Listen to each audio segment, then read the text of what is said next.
pret Tarpiņu. Iet līdz galam 2 punktu Rolandam Šmitam. Pēdējā minūte 4. ceturtdaļā ir sākusies. Jānotur aizsardzību Latvijas valsts vienībai.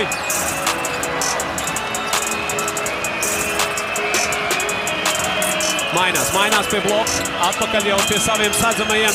Rodions pagaidām labi tur pozīciju. Furņē pāri par rokām garām.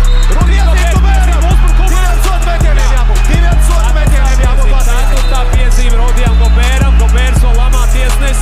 Viņam vajadzētu savaldīties. Nu, protams, ja viņš domā par savas komandas interesēm. Gobērs arī vienkārši varbūt neapzinās to, cik viņš tomēr ir fiziski spēcīgs. Šmits trāp neizšķirt. Otro reizi šajā spēlē.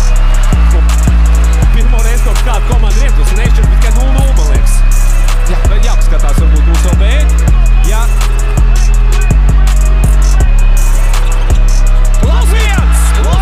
Pirmo reizi vadībā 37,7 sekundes līdz 4. Zelsnēri, Rolands Šmits. Sekundes viņiem tikai uzbrukumā. Noteikti viņi mēģinās 2 uzbrukumus spēlēt, tā kā šis varētu būt ātrs.